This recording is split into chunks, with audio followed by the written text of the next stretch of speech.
विषय संपलं. अहो कोट्यावधी रुपयाच्या गाडीत बसून गेलेला माणूस बँकेत खात्यावर पैसे नसले की मॅनेजर म्हणतो हे रस्त्याने बाहेर निघा, हेच रस्ता आहे बाहेर निघायला. आणि मळकट कपड्याचा माणूस त्याच्या खात्यावर पैसे असू द्या, या या या तुम्हाला सही कर, इकडे येता येत नाही का, मी तिथंच तुमची विड्रॉलवर अंगठा घेतो. बॅलेन्स वाल्याला इतकी किंमत असते, तशी स्वर्गात तिथं किंमत. त्या इंद्राच्या नगरीत मसनवाट्याचा संबंधच नाही म्हणून काही संबंध नाही, पण अख्खं गाव सोन्याचं आणि मसनवाटा सोन्याचा. पृथ्वीवर जितके देश असतील या प्रत्येक देशात एकच व्यक्ती तितका श्रीमंत, त्या व्यक्तीचं नाव सुदामदेव. भावाचे ते हाल झाले आणि सुदामदेवाची ही परिस्थिती झाली. ताकद कशाची? अंगीकार ज्यांचा केला नारायण, अंगीकार ज्यांचा केला नारायण, अंगीकार ज्यांचा केला नारायण, अंगीकार ज्यांचा केला नारायण. निंदते हितेने वंद्य केले, निंदते हितेने वंद्य केले, निंदते हितेने वंद्य केले.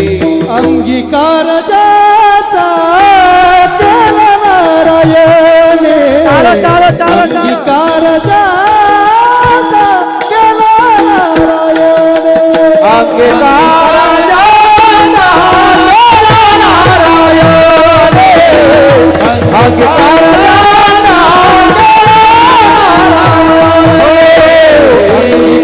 ज्याचा केला नारायण,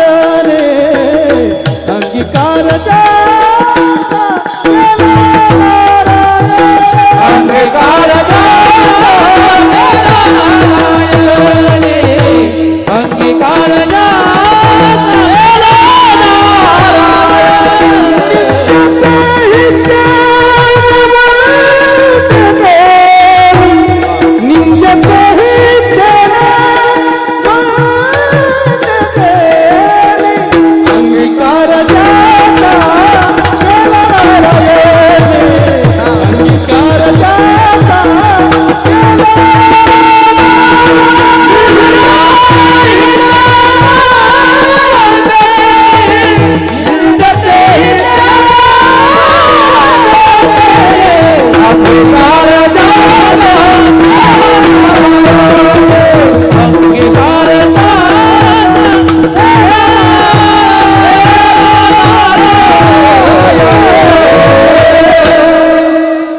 स्वीकार केलेली सुदामदेव या पदाला पोचले. म्हणून अंगीकार ज्यांचा केला नारायणे, म्हणून देवानं स्वीकार करावा. काय करायचं बाकीच्यांचं? पंढरपुरातल्या मालकांनी लग्न केले 16,107, तसे 16,108 येत. सांगतो ना पुढं, दमदारा फक्त. 16,107 लग्न केले पंढरपुरातल्या मालकांनी. एके दिवशी प्रभू सकाळी सकाळी उठले. रोज उठले की आईचं दर्शन घेत होते. कोण माहिती? पंढरपुरातला मालक 8व्या अवतारातला आईचं दर्शन घेत होता.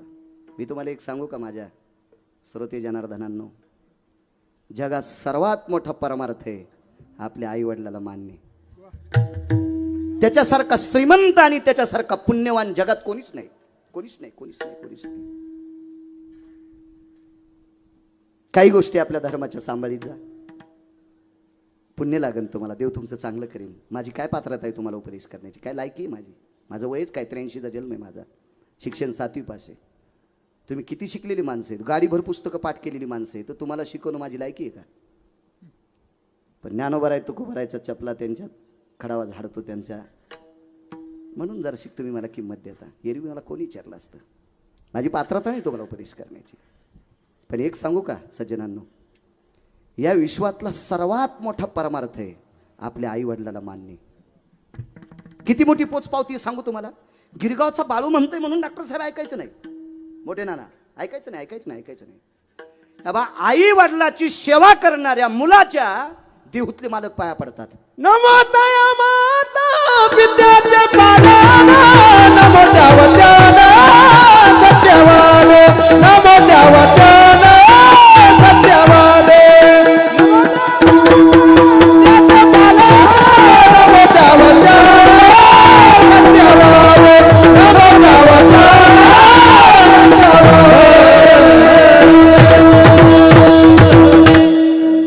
नमो तया माता पित्याचे पालन, पित्याचे पालन, नमो तया श्रीमंत श्री जगद्गुरु तुकोबाराय देहूतले मालक म्हणतात, जो आई वडिलांची सेवा करतो मी त्याला नमस्कार करतो. कोण? देहूतले मालक तुकोबाराय, ज्यानं यमाच्या थुत्रीत आणली. थुत्रीत नाही, हे तर लय सोपं सोडून द्या, यम भांडे घासायला ठोला. काळ गुलाम सलाम करी तुकया घरी राबता से, तुकया घरी राबता से, तुकया घरी राबता से. काळ गुलाम सलाम करी तुकया घरी राबता, तुकया घरी राबता, तुकया घरी राबता. सलाम करी तुकया घरी राबत असे. राबणे म्हणजे काम करणे. तुकोबारायच्या घरी दक्षिणेचा राजा यम काम करायचा. एवढी सत्ता तुकोबारायची. आणि ते तुकोबाराय आई वडिलाची सेवा करणाऱ्याच्या पाया पडतात. किती मोठं महत्व आहे सज्जनांना. काही माणसं आई वडिलाला मानित नाही तर महाराजाई संघ फिरत येत. त्या महाराजाचं पापूत आलं हे हरामखोर बोकांडीवर घेऊन फिरत. विठाला विठाला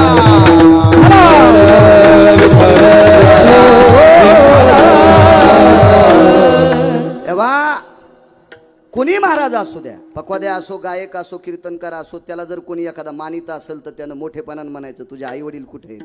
हा म्हातारीचं मो जमतच नाही, चल तिकडं होय गोबडा, तू आमच्याकडे येऊ नको, तू ह्या पापानं आम्ही मजळून जाऊ. काय कामाचं आहे का नाही? चुकीच्या गोष्टी आहेत. माणसानं सुधारायचं काम असते ना. त्या महाराजाला वाटते बरं झालं माहिती थैली वागवायला, गधडी आहे तू, पुढच्या जन्मात याची पार भूमिका तू घेणार आहेस गध्याची. तो हरामखोराला जवळ ठेवलास. विठाला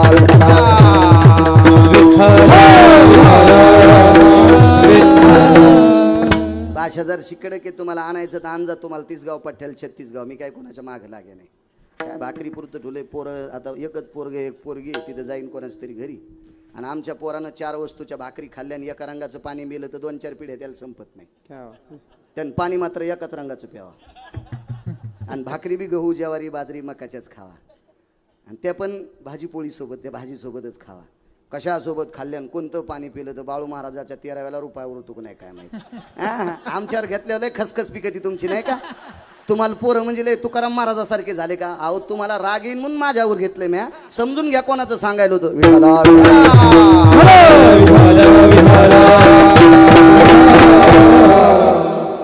कडक बोललं पाहिजे माणसांना, नाही बिलं पाहिजे. काय गरज आहे त्याच्यात? माना अथवा न माना, मानील तो देईल काही, न मानील तो देईल काही. दर्शन घेतलं आईचं. कोणी माहित आहे? ही विश्वातली सत्ता ज्याच्या ताब्यात आहे त्याला देव म्हणतात. तुम्हाला आणि मला इथं किती दिवस ठेवायचे आणि कोण्या दिवशी मळ्यात नेऊन फुकायचं ज्याच्या हातात आहे त्याला जगाचा बाप म्हणतात. आणि तो जगाचा बाप आपल्या आईच्या सकाळी दर्शन घेतोय. मी मधल्या मागच्या 2-4 दिवस ॲडमिट होतो ना साहेबांकडे. त्यावेळेला लेकरांना शाळेत पाठवायला जायचे आणि येताना आईबाबांचं दर्शन घेऊन येतं. डॉक्टर व्यक्ती.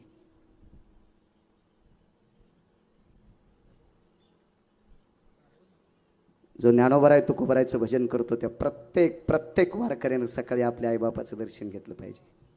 लई मोठी ताकद आहे त्यांच्यात. तितकं पुण्य कशात नाही, कशात नाही, कशात नाही, कशात नाही. 4 फेब्रुवारी 2019ला हे दर्शक तिथला अपघात झाला गाडीचा. साक्षीला आहे गुरुजी तकले सर. निरोप कळाला माझ्या आईला सांभाळायला 2-3 माणसं होते. एवढी टाकती काय मात्र. तिला वाटत होतं माझं लेकरू अडकलंय, आता वाचतं का नाही याची थासतं नाही. जगातली कुठलीही शक्ती बरोबरी करू शकत नाही. म्हणून आई वडिलाचं दर्शन घेत जा, पाया पडतो तुमच्या. त्याच्यापेक्षा दुसरा परमार्थच नाही कुठला. काही नाही, काही करायची गरज नाही, काही गरज नाही.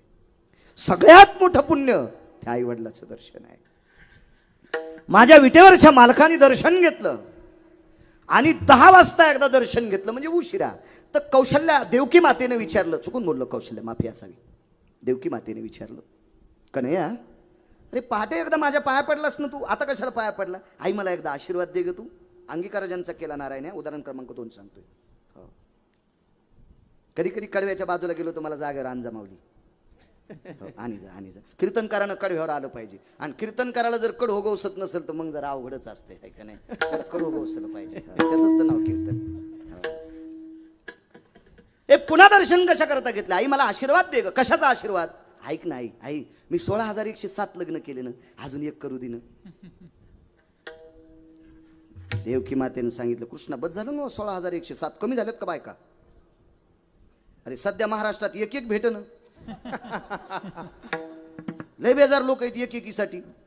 हो लय बेजार माणसं. अहो काही काहीचे बायडाटे ते फोनचे हँग व्हायला लागले ते बायडाटे येऊच बघा ना आमच्या बब्याला आणि तुम्ही लय फिरत आहात. मी म्हणलं मी का पुरी पात फिरतो का? मी कीर्तन करायलो भागवत सांगतो प्रवचन वगैरे मी कशाला पुरी पाहू? नाही पण आमच्या पाहुणे कोणी असले कुठं तर त्याला सांग जाय आमचा बब्या आहे. मी त्याला सांगितलं की ते म्हणते त्याचा बब्या बुट हारपून येतोय आणि मग याच्या बब्याला कोण देईन बबी? कशी भेटन चंद्री मला सांगन याच्या बब्याला? अहो लय चंद्र्याच्या नादी लागलेत पण चंद्री सापडत ना. एका माणसाकडे दोन गाढव होते आणि सांभाळायची तारांबळ झाली ना तर ते गाढव त्याला सांभाळणंच होईन. मग एक गाढव विकलं आणि एक गाढव ठेवलं. ते कुंभार दादा होते, त्यांचा धंदा होता मातीचे गाडगे झाकण्या वगैरे दिपाळीच्या पणत्या वगैरे असं करायचा त्यांचा मातीचा व्यवसाय होता. कुलाल दादा होते कुंभार दादा. त्यांनी त्या एका गाढवाला एका व्यक्तीला विकलं. ती व्यक्ती होती डोंबऱ्याचा खेळ करणारी. त्याचा बाजार वावरायला ती गाढव त्याने विकत घेतलं. पण एका यात्रेत दोन्ही गाढव एका जागेवर आले. म्हणजे हे पणत्या विकायला त्या बाजारात गेले आणि हे खेळ करायला तिथंच गेले. आणि गाढव कोणाला म्हणतात माहितीये का? काम करून घेऊन गाव खराला सोडते त्याला गाढव म्हणते. काम करून घेऊन संध्याकाळी चांगली वैरण आणि पेंड घाव घालते त्याला बैल म्हणते. दूध तिचं घेऊन तिला चारा देते तिला गाय म्हणते. पण काम करून घेऊन गाव खराला चरायला सोडते ते बी मोकळं नाही. पाय खुटी घालून मोकळं सोडलं होतं कुठं जाईन ना गळलेलं येडपट असते. गाढवाला गाढव काऊन म्हणतात माहितीये का? गाढव पौर्णिमेच्या दिवशी भितडाच्या आडंगी उभं राहते. म्हणजे ते चंद्राला पण म्हणतोय लयच पोळायलो बापा. हो लय पोळायलं म्हणते ते लय पोळायले ते भितडाच्या आडंगी वलसावलीला उभं राहते. गाढव कोणाला म्हणतात माहितीये का? बांधल्याशिवाय गाय थांबत नाही, बांधल्याशिवाय मसळ थांबत नाही, बांधल्याशिवाय शेळी थांबत नाही, बांधल्याशिवाय बैल थांबत नाही. पण गाढव मेखीच्या जवळ गेले की नुसता असा सोयी सयाडा करायचा. त्याला वाटतं मला बांधलंच काय. रात्रभर गदळ तिथंच उभं आणि पाय तर मोकळेत पण हालीतच नाही. त्याला वाटतं मला बांधलंच. लय गद हेडपट हो. काही बैल पण येडपट असतात बरं का. आमची इथं बंदुक्या पिस्तोल्या नावाची 2 बैल होती. त्याच्यातल्या बंदुक्या नावाच्या बैलाला चराट खाची सवय होती. चराट अशा दोऱ्या खात होतं ते.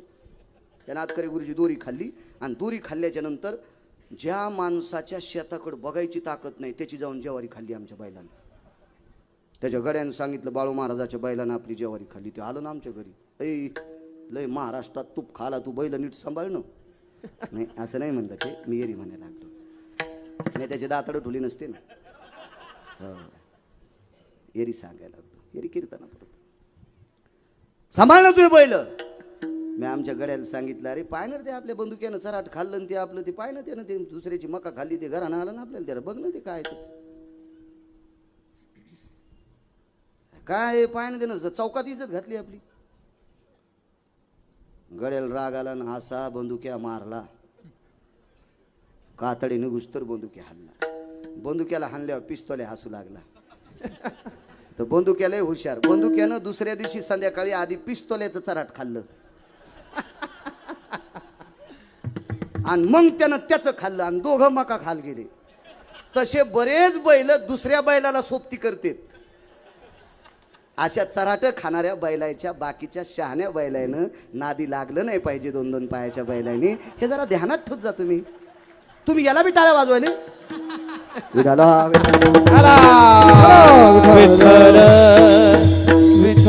2 गाढव बाजारात भेटले. हे चाललं होतं ना. 2 गाढव बाजारात भेटले. पंढरपुरातल्या मालकाला 16,108 लग्न करायचे होते. बाजारात भेटले 2 जण.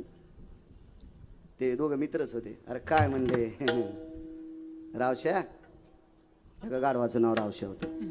अरे काय म्हणले रावश्या काय सुधारलेला होता ना असा वाळलाच रे तू.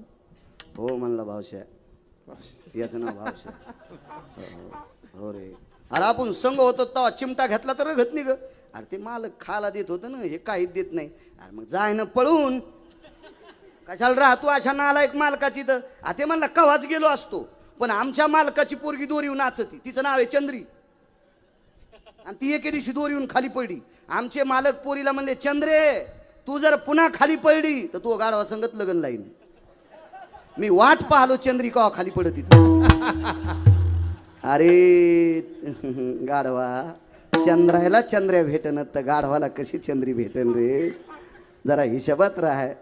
लय आशावादी गाढव काय काय असो. माझ्या मालकाची ती भूमिका थोडीची.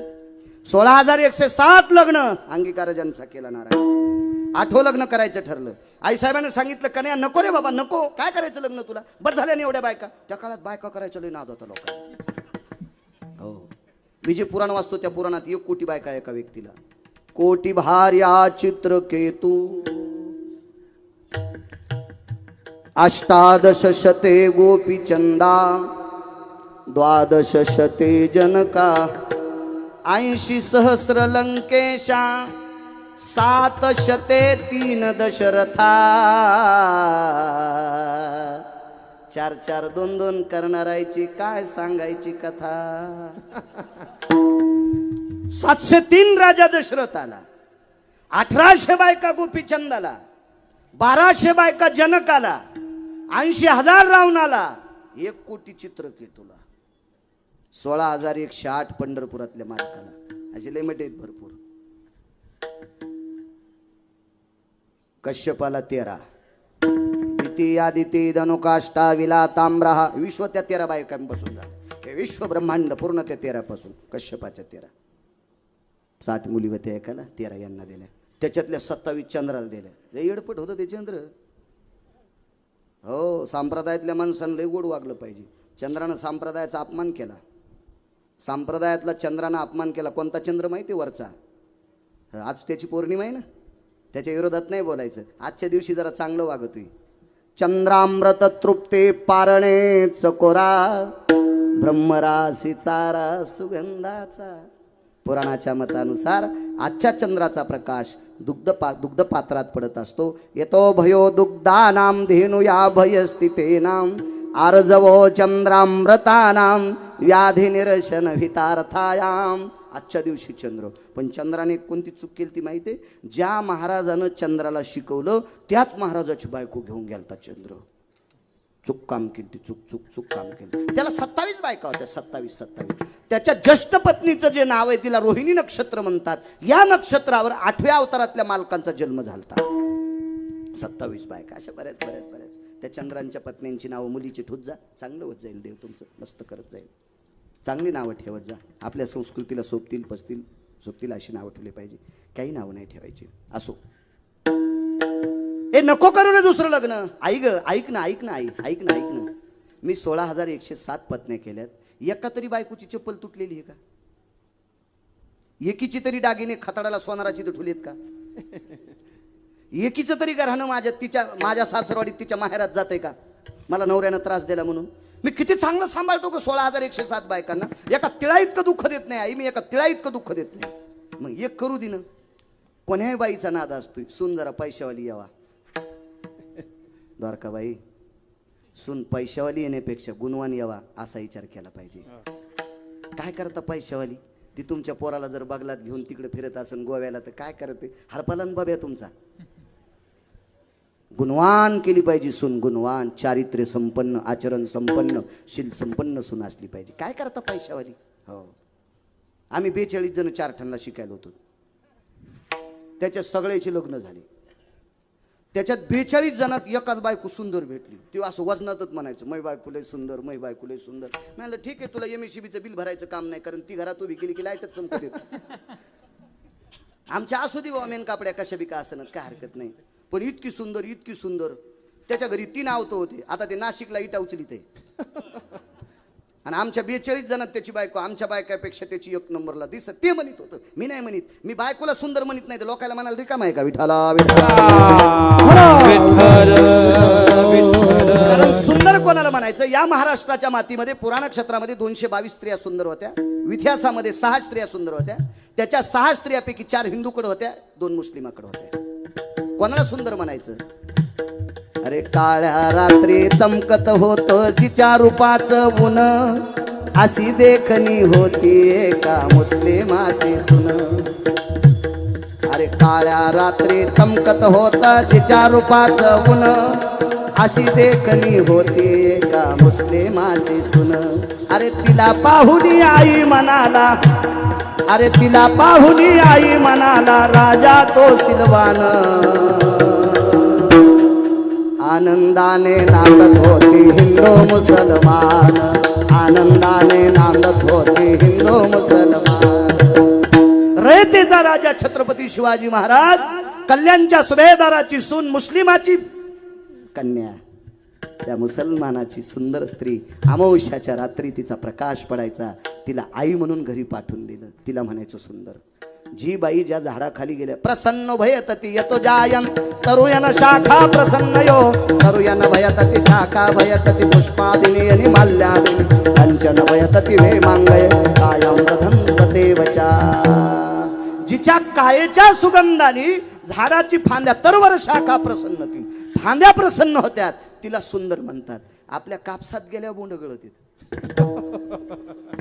तुम्हाला नाही म्हणालो मी आमच्या तिकडे गेल्या इकडच्या फुकायच्या दुसरे आणू तरी कुठून मी म्हणून असं उग म्हणत जाऊ नका मी सुंदर मी सुंदर मी सुंदर असं काय नाही विषय याला जरा सुंदरपणाचा कोण्या बाईला वाटते सुंदर असावा आणि पैशावाली असावा जिचं गथुडं जड ती पाहुणी गोड रिकाम्याला कोणी चलतीचं नाव गाडी आणि बस्तीचं नाव गाडी भांगार जरा बऱ्या घरची आण बापा भगवान म्हणले काय हरकत नाही पैशावालीचीच करतो पण देव म्हणले बाकीचं विचारू नका बरं का तुला पैशावाली पाहिजे असेल तर मग रूपरंगाचा नको विचार करू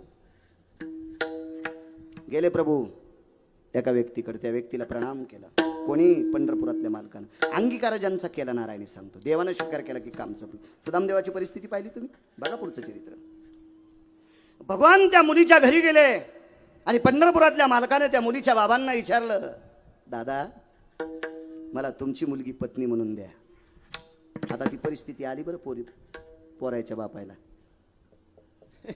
हो पोरायच्या बापावर ती परिस्थिती आली कृपा करा आणि तुमची बबी आमच्या बब्याला द्या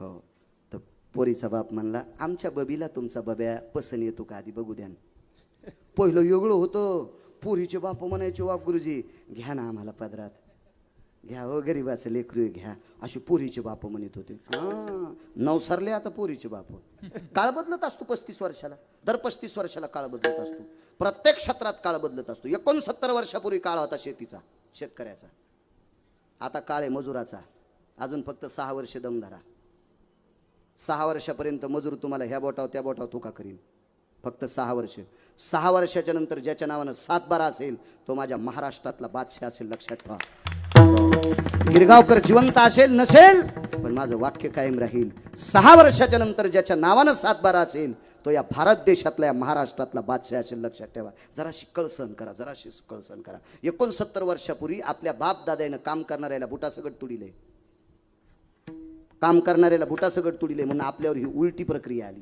आता आपल्याला ते बेजार करते आमच्या पाहुण्याची तर 9 म्हशी गेलेल्या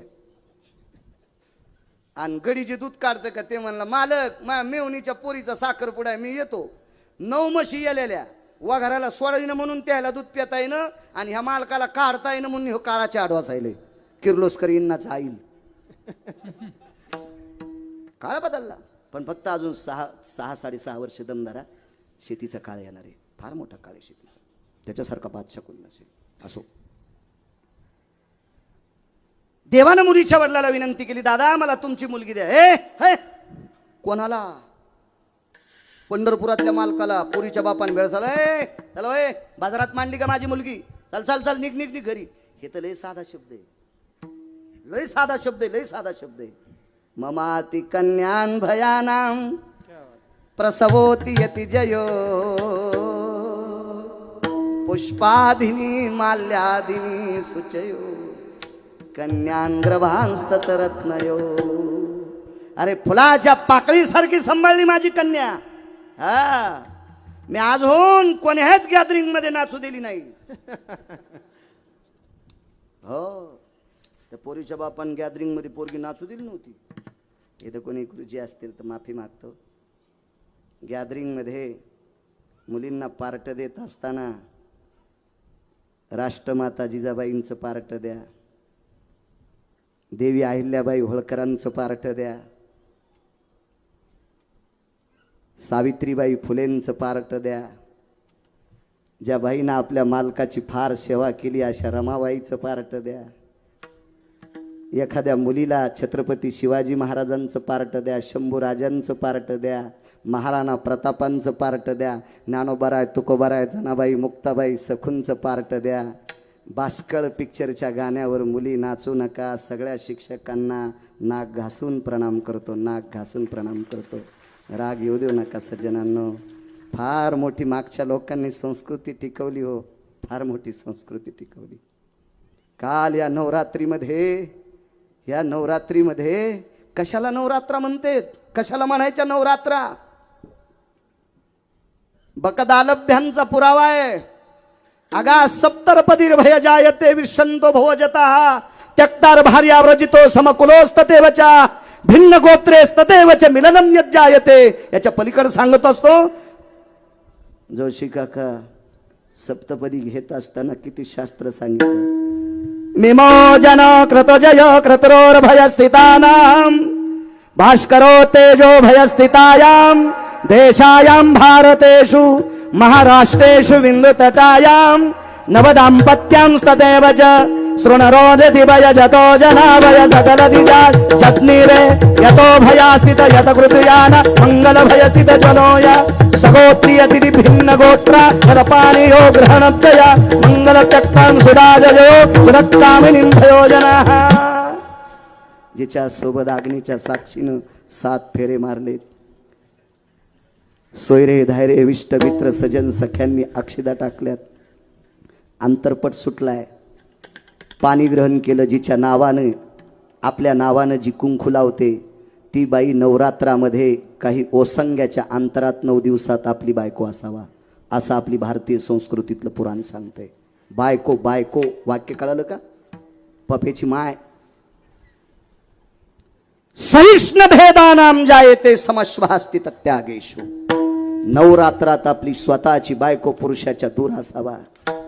माझ्या माईंनं तुम्हाला सांगतोय, तुम्ही खेड्यातले आहात, तुम्ही काही नाहीत, पण शहरात इतका उद्रेक झाला या नवरात्रीमध्ये. ज्या पुरुषाचं नाव गाव माहीत नाही त्याच्यासोबत बाई लाकडं घेऊन नाचायली. किती शोकांतिक आहे. काय वाटत असेल माझ्या छत्रपती शिवाजी महाराजांना, काय वाटत असेल? अहो, ज्या राज्यात बाई एखादा नालायक माणूस नाचवत होता त्या व्यक्तीचा चौरंग करायचे छत्रपती शिवाजी महाराज. एक बाई म्हणली, महाराज मी पोटासाठी नाचते, अख्ख्या जीवनाचा संसार तिच्या घरी नेऊन टाकला, पण नाचू नकोस ग, या भारत देशातल्या तरुणांचं अंतकरण तू पाकळू नकोस, असा सांगणारा रयतेचा राजा त्या राजाच्या नगरीत बाई कोणाच्या सोबत नाचते? का करता असं? का करता असं? माझी मुलगी आता 7वीत आहे. माझ्या जीवनातला घडलेला प्रसंग सांगतो. मुलगी 4थीला असताना नागरे सर तिनं सांगितलं, बाबा सरांनी हा ड्रेसचं नाव लिहून दिले, तो गुलाबी ड्रेस होता, हा घेऊन या.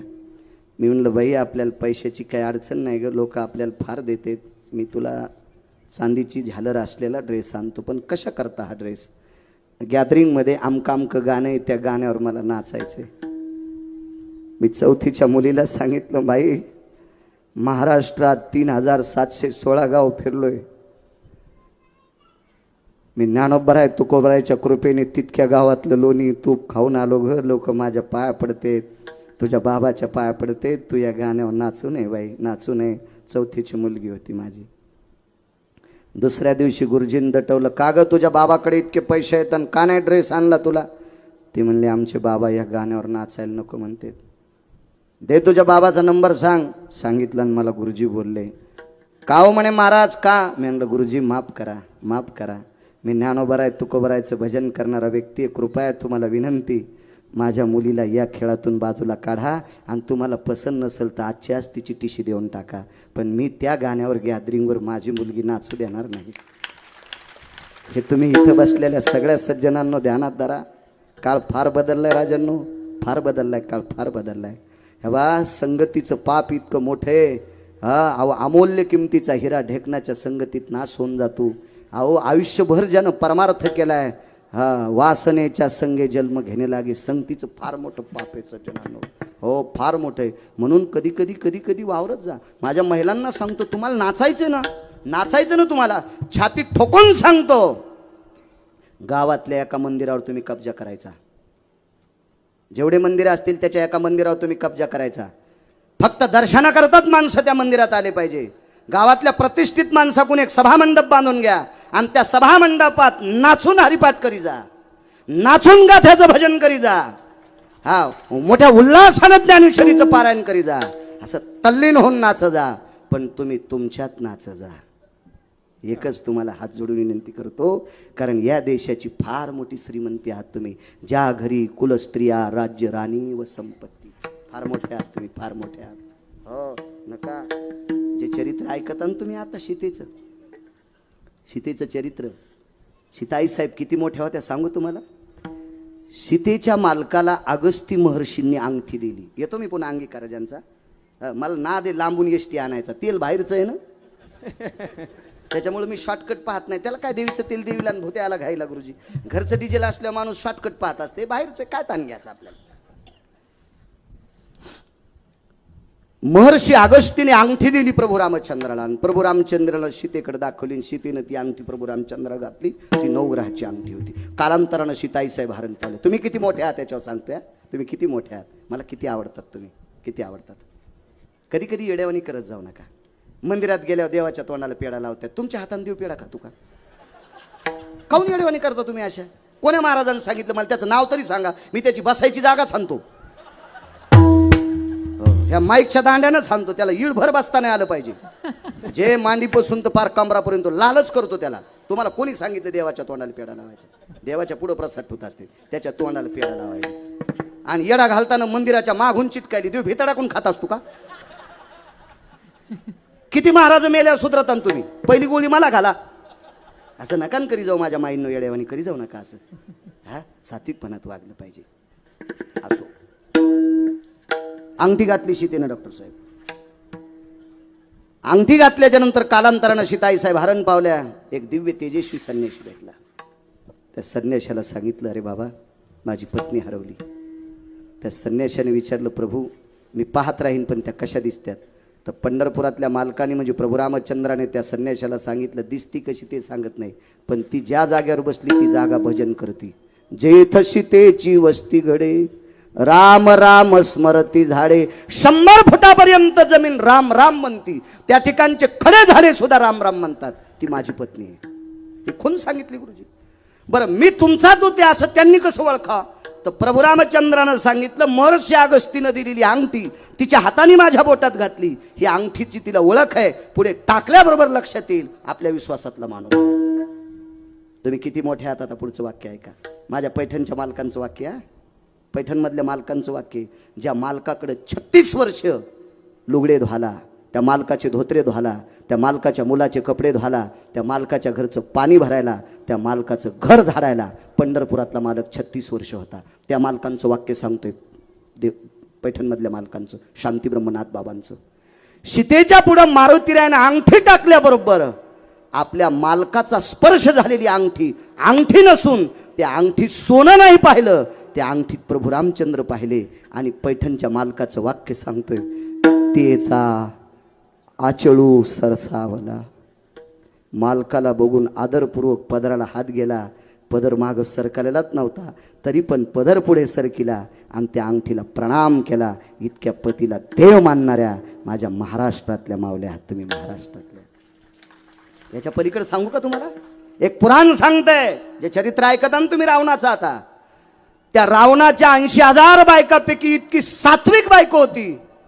तिचं नाव मंदोदरी.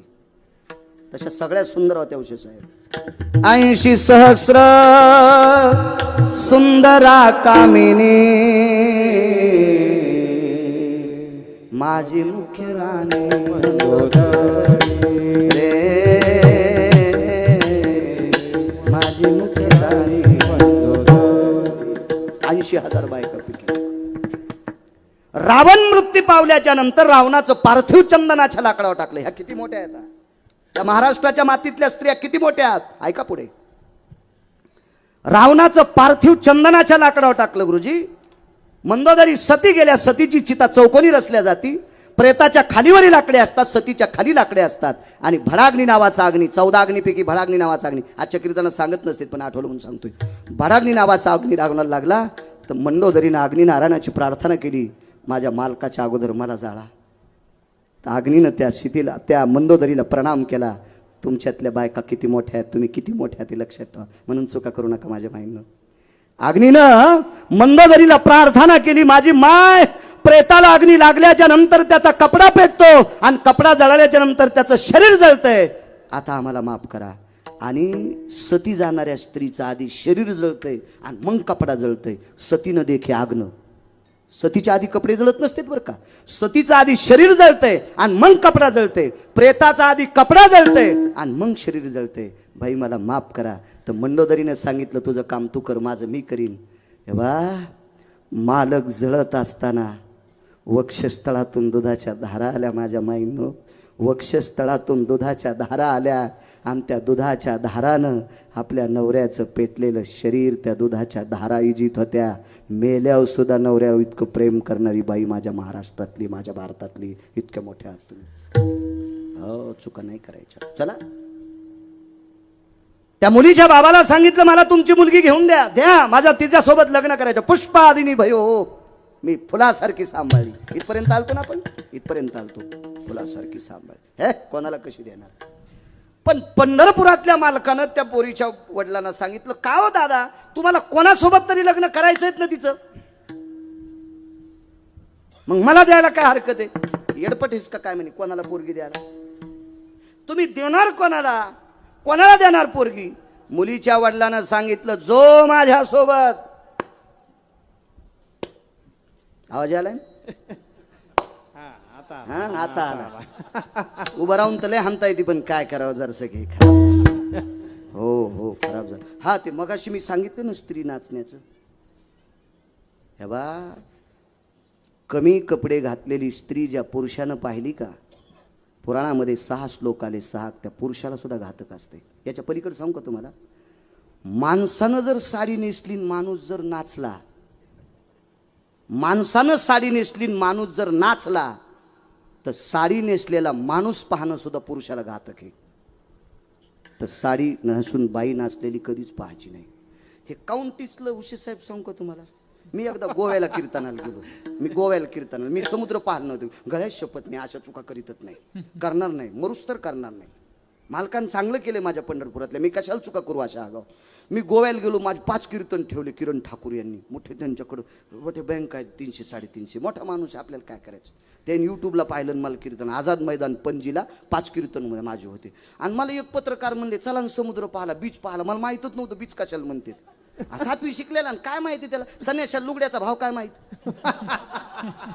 आपण हे केलंच नाही ना आगावपणा आहे का नाही.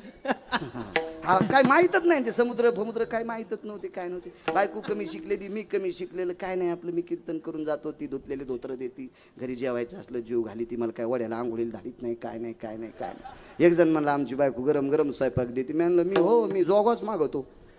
काय कायला लय ना तिळभर करायचा, निळभर सांगायचं रे. आमच्या पप्याची माय म्हणलं हो तुला बाई भेटली ना, आम्ही वघारी संग लग्न केलेत. विठाला विठाला विठाला विठाला. आणि मग ते पाहायला गेलो तर आम्ही पाहायला गेलो तर तिथं कमी कपड्याच्या बाया दिसल्या. अरे म्हणलो बाळ्या मेलास तू. गळ्यात शपथ मला तितकंच पाप लागलं. मी 18 दिवस फॉर्च्युनर मध्ये बसलो होतो. 19व्या दिवशी आमची गाडी ट्रॅक्टर मध्ये गुतली. तेव्हापासून म्हणलं नको रे बाबा असं कमी कपड्याचं पाहणं. अहो काही आपल्याकडची फुगिरायची अवलादी दिसल्या मला त्या इतक्याला चढ्याव. महाराज तुम्ही इकडं कोणीकडं. म्हणलं समुद्र पाहाला. तुम्ही कसे येतात. म्हणलं धोत्रात माशा घुसायल्यात का. तुम्हाला इतक्याला चढ्याव पाहा वाटायला ना, आम्हाला धोत्राव बघा वाटत नाही का समुद्र. जयचे बाप गंध लावून मंदिराला येडे घालतात का, त्याच्या अवलादी तिथं गोव्यात.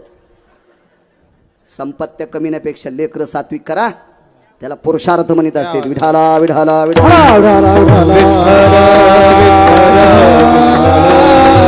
त्या मुलीच्या बापानं सांगितलं मुलगी त्याला देईन जो पठ्ठ्यासोबत कुस्ती खेळन. हा कुस्ती खेळन. आबुकट ठोकली गुरुजी. आता ते काय इथला कुठला पैलवान होता का, काजू खाणारन बदाम खाणारन ते असं काय, असं थोडंच पैलवान होता. पंढरपुरातला मालक आहे. बाजूला गेले, पंचा काढून टाकला कमरेचा, सदरा शर्ट काढून टाकलं आणि खांद्यावर एक उपरणं होतं, त्याचे 2 तुकडे केले. एक मस्त भगव्या रंगाचं उपरणं, त्या तुकड्याची लंगोटी केली आणि पोरीच्या बापाला सांगितलं चल. अशी उभ्यान थाप आणत असते, अशी थाप आणली.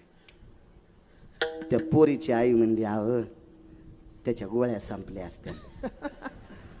तुमच्यासोबत कुस्ती खेळणारा कोणीच नाही या जगामध्ये. आणि इतकुसं पोरग खेळायला त्याला कळत नसन नका हो, त्याची माय लय रडत बसन, तुम्ही त्याच्या सनकाड्या मोड्या आणि फासळ्या मोडतान. ते मालक वापस केले सर. पण हे म्हणला ए काय फिरायला चल. ते बायकोला म्हणला ए तू मला नको म्हणाली ते पाय ना नाकात काड्या घालायला माया. पाव दिन त्याची सोय. अहो येड्याच्या नाही नादी लागलं पाहिजे.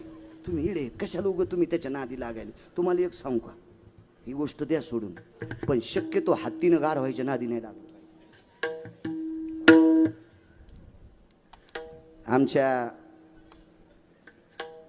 गावात एका माणसाकडे गाढ होत आणि चुकून एका माणसाची पिशवी तिथं विसरली बाजाराची आणि त्याच्यात 4 किलो साखर. आणि ते गाढव साखर खाऊ लागलं. गाढवाला कोण साखर देतो, साखर खाऊ लागलं. आणि तिकून हत्ती आला. काय खाला रे, काय खातू, काय काय ते म्हणला साखर खातो. गाढव साखर. हत्तीनं जवळून पाहिलं म्हणलं हो अरे कोणाच तरी पिशी पडली गडी. हत्ती निघलं पण गाढव म्हणला ए ए हत्ती दादा साखर का खाल्ली का. ते म्हणलं राहू दे येतो मी. आता त्या हत्तीच्या पाठीवर राजा बसवत होता आणि त्याला साखर माहित नाही वय. पण लय गाढ हो येडगळ हो. गाढवायच्या नादी लागे जाऊ नका. आपल्याकडे गाढवांची संख्या जास्त वाढली. ते गाढव हत्तीला म्हणलं ए ए साखर खाल्लीस तर मग कशी लागती. हत्ती म्हणला गोड लागती. हे याच्यामुळे तू येडपटेस म्हणला. अरे साखर तिखट लागती. साखर तिखट असती होय. आणि कोण म्हणायले गाढव. हत्तीनं गपचिक बसाव ना. हत्ती म्हणला नालायकेस तू. अरे साखर गोड असती तिखट म्हण तू. गाढव म्हणला लय मोठा झाला म्हणून लय शहाणा झाला कर तू. साखर तिखट आहे तू गोड म्हण तू. थांब तू दाखवतो. अहो हत्तीवर केसच टाकली ना गाढवान. कोर्टात केस टाकली हत्तीवर. हत्ती इकडच्या लाकडात उभं ते असते ना ते. मी टीव्हीवर पाहिलं मोठ्या लोकांच्या घरी. आपल्याला टीव्ही नाही, भारीचा मोबाईल नाही, काय त्याच्यामुळं दगात आपल्या याच्यावर काय नाही. याच्यावर बी तारखा येतात. मला काय चिंता नाही त्याला. मी घेतला असता का आता काय मी आता चांगले माझ्याकडे पैसे दिलेत देवानं. कापूस फापूस लय मोठा होती मला. भरपूर कापूस होती.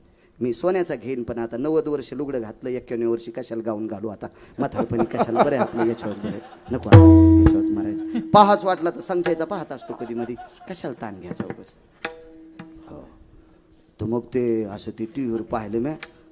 इकून गाढ हो एका कठड्यात, इकून गाढ हो एका कठड्यातून 2 खुर्च्या. एका खुर्चीवर राजा आणि एका खुर्चीवर न्यायाधीश बसलेले. तर गाढवाच्या लक्षात आलं आपल्या राजेसाहेबाच्या ओळखीचा न्यायाधीश आहे, आपण राजेसाहेबाला बोलावं. आपल्या हत्तीच्या लक्षात आलं आणि हत्तीनं सांगितलं राजेसाहेब 2 मिनटं भेटायचं. भेटले बाजूला. काय काम आहे. काही नाही राजेसाहेब आमचं आणि गाढवाचं भांडण एका गोष्टीचं. ते साखर खाऊ लागलं आणि ते मला म्हणलं साखरेची चौकशी. मी म्हणलं गोड आणि ते म्हणतं तिखट आहे.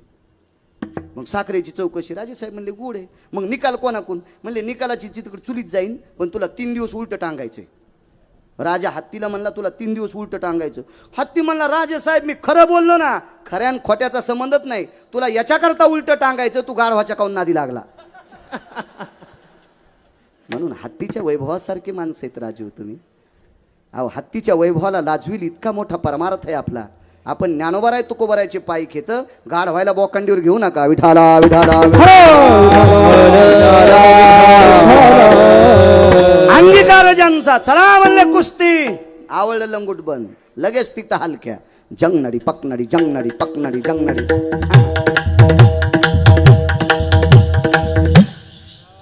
नाही पक्वाद वाजला पण पक्वादानं अंगात कसं येईल. त्याला हलकीत लागत नाही. पक्वादात अंगात येतो पण कुठं कीर्तनात. हा काय हलक्या वाजू लागल्या. अहो काल परवा नवरात्रातले हलक्या वाजल्या. काही कायचे इतकाले केस इतकालेच झाले झटकू झटकू. लयच हलक्या. आई ग अंबाबाई तुला सोन्याचा गधबा. आई ग अंबाबाई तुला सोन्याचा गधबा. आणि तुझ्या ग दर्शनाला कोल्हापूरचा राजा उभा. तुझ्या ग दर्शन. त्या बाईच्या अंगात आलो होत्या. त्या बाईच्या अंगात आलं आणि तुम्ही कीर्तनात असून बाया पाहिले मागं फिरून. काय राजे होऊन कसं विमान याचं तुम्हाला. काय काम झालं. विठाला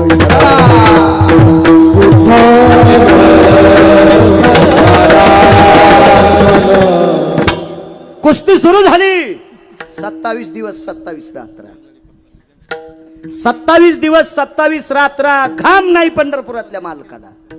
28व्या दिवशी सकाळी मुलीचे वडील पाया पडले, प्रणाम केला. गेली 27 दिवस आणि 27 रात्र माझ्यासोबत कुस्ती खेळते, घाम येत नाही, पाण्याची चिंता नाही, जेवणाची चिंता नाही, माणूस नाही गडे. पायाच पडला पोरीचा बाप. आणि पत्नीला सांगितलं, ए लक्ष्मी आण मुलीला. लगेच मुलीला बोलून घेतलं, लगेच अंतरपट. तिथं 4 महात्मे होते मंगलाष्टक करायला, संन्यासी बाबा 4 महात्मे होते मंगलाष्टक म्हणायला. काय मंगलाष्टक? वा.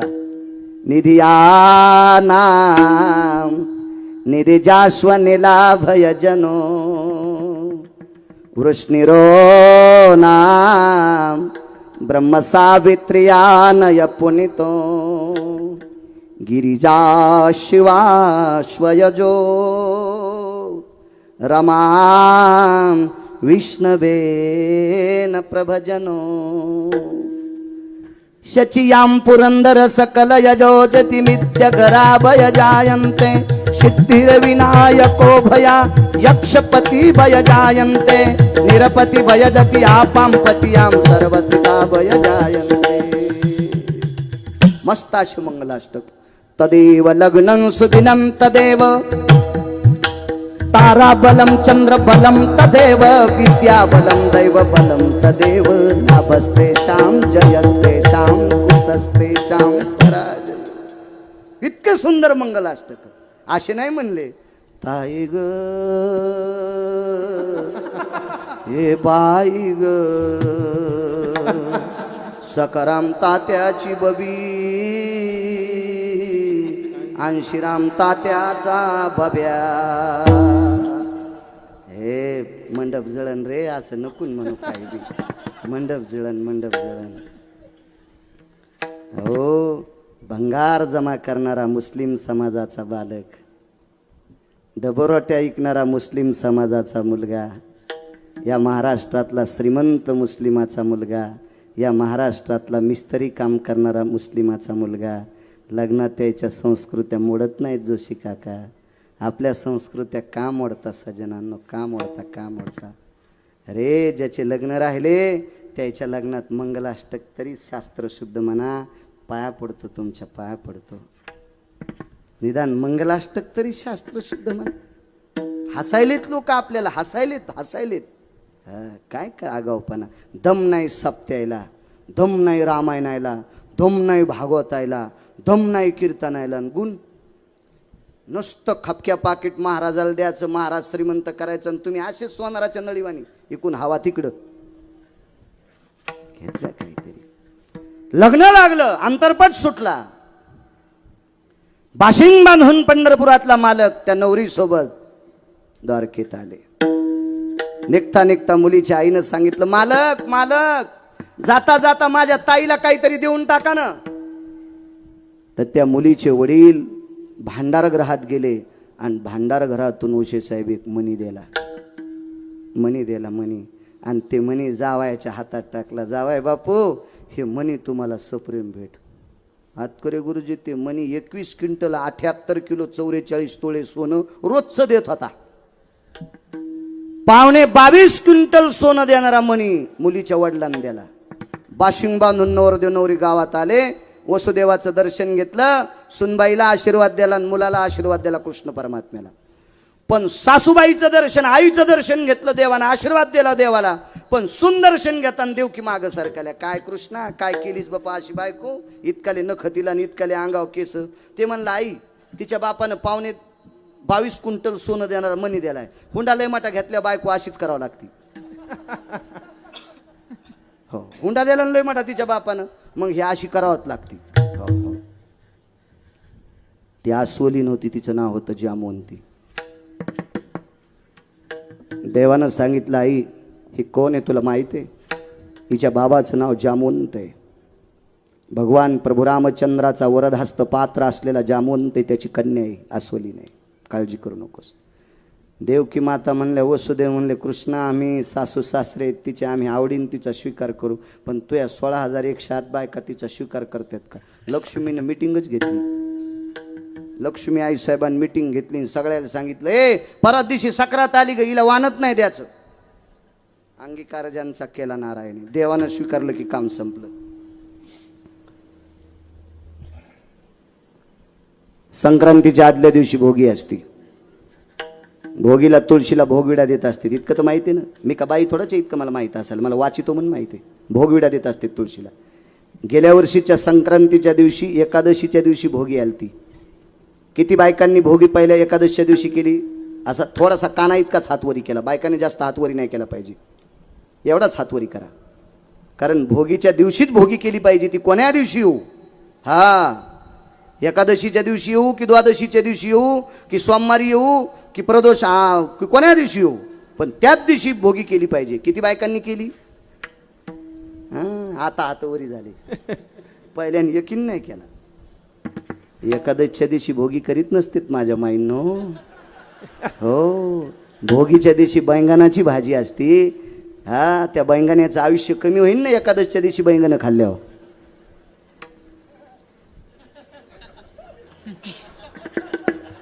तुला कळून काय फायदा आहे वागा? इकडं कळायला पाहिजे. तू वाजव पकवाद अजून 5-6 वर्ष थांब जरा सका असाच. तू नको उभं राहू बाहुल्या. आम्हाला माहिती आहे किती सगळं अंग तुटलंय. तर चल दे असं, हे लय सोपं आहे वाजीनं. नागिनीचं पान इतकं पवित्र आहे. ते विड्या कलशाला वापरते, तोरणाला वापरते, पण एकादशीच्या दिवशी नागिनीचं पान अपवित्र आहे. तांब्याचं पात्र किती पवित्र आहे. देवाला स्नान घालायला देवा कशाचं पात्र? तांब्याचं. गाईचं गोमूत्र किती पवित्र आहे, पण गाईचं गोमूत्र आणि तांब्याचं पात्र एकत्रित आलं की अशुद्ध. विड्याचं पान इतकं पवित्र आहे, त्या विड्याच्या पानावर तांदूळ ठेवायचे आणि त्याच्यावर सुपारी मांडायची. गणानंत्वांगणपदे गवामहंगव प्रियः स्थितो नो लंबोधर भय जावेतेषु शिवाय स्थित गिरिजातनया भवस्थितानाः विघ्नहरं प्रशस्यते ते सर्वदेवाय यः सर्वां पूर्णो अग्रस्थितस्थानायो. त्या पानावर तांदूळ टेकले, सुपारी टेकली की गणपती बाप्पाचा आरूढ. इतकं पान पवित्र. पण हे पान एकादशीच्या दिवशी अशुद्ध विटाळसीचे खळ विडा बक्षिता तांबूळ, इतकं अपवित्र पान. आणि म्हणून एकादशीच्या दिवशी भोगी आली की कधीच करायची नाही. कोण्या दिवशी रविवार असेल त्या दिवशी संक्रांत करत जा. तुम्हाला गिरगावकराची विनंती. मी माझ्या मनानं सांगत नाही, मी वाचून सांगतो. पाहुनी ग्रंथ करावे कीर्तन, किंवा तुका म्हणे नाही विश्वास ज्यामनी पहावे पुराणे विचारून. पुराणाची ताकद आहे. तुळस भोगविडा घेत नव्हती. एकही तुळशीचा बुंथा भोगविडा घेत नाही. म्हणून पंढरपुरातल्या मालकिनीनं निरोप केला साहेब 2-3 बायकांना. त्याच्यापैकी एक द्रोणाचार्यांची धर्मपत्नी, तिचं नाव होतं कृपी. त्या कृपी मातेला विनंती केली. सांदीपनींच्या धर्मपत्नी आल्या, अजून 4 साधूंच्या पत्नी आल्या आणि त्यांना सांगितलं आमची तुळस भोगविडा घेत नाही. तर महर्षी सांदीपनींच्या धर्मपत्नीने आणि द्रोणाचार्यांच्या कृपी नावाच्या पत्नीने अश्वत्थाम्याच्या आईनं त्या लक्ष्मी मातेला सांगितलं, लक्ष्मी, देवानं जिचा स्वीकार केलाय तिचा तुम्ही अनादर केलाय. देवानं जिचा स्वीकार केलाय तिचा तुम्ही अनादर केलाय. जोपर्यंत तुम्ही भोगविडा जामवंतीला देत नाहीत तोपर्यंत तुळस विडा घेत नाही, आणि तुळस विडा जोपर्यंत घेत नाही तोपर्यंत तुमच्या मालकाची संक्रांत होत नाही. विटेवरच्या मालकिनीला अगोदर जामवंतीला भोगविडा द्यावा लागला. दृष्टांत संपला. श्रीमद भागवतामध्ये 44 श्लोक आले. 4 ब्रह्मवेद, त्यापैकी एका ब्रह्मवेत्ता शुकाचार्यांनी त्या 44 श्लोकाचं वर्णन केले. ते फक्त जामवंतीसाठी. दृष्टांत संपला. इतीत नख आणि इतीत अंगावर केस असलेली जामवंती, त्याला काय महाराष्ट्रात भारतात स्त्रिया नव्हत्या का? त्यानं तिचा स्वीकार केला. पुराणातल्या प्रत्येक व्यक्तीनं निंदा करणारी लोक जामवंतीचं नाव आलं की भागवंतात फुलं उधळल्या जातात. याचं एकमेव कारण आहे अंगीकार ज्यांचा केला.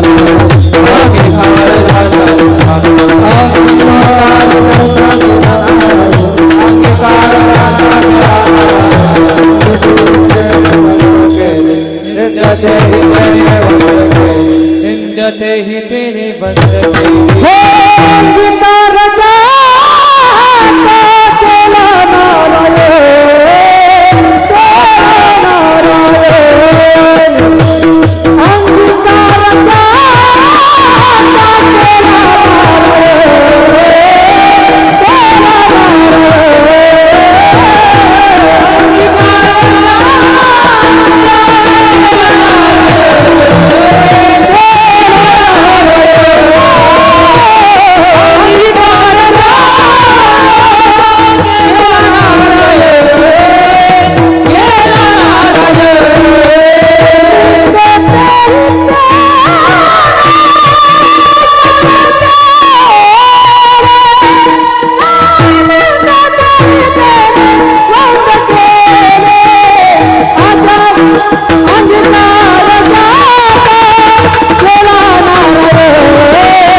गुलाबाचा शिकार जगाच्या मालकाने केला, अख्खं गाव सोन्याचं. जामवंतीचा शिकार जगाच्या मालकाने केला, विटेवरच्या मालकिनीच्या बरोबरीची पात्रता. 14 मिनिटं शिल्लक आहेत, तेवढ्या वेळात सांगतो पूर्णविराम. बैल किती महागाईची घेतले पाहिजे, पण आपला बांध आला की आकडे पाहिजे. आपल्या आपल्या रानात आऊत हाणायचं, शेजाऱ्याच्या रानात कशाला हाणायचं. अंगीकार. देवाच्या दर्शनाकरता एक वारकरी गेले.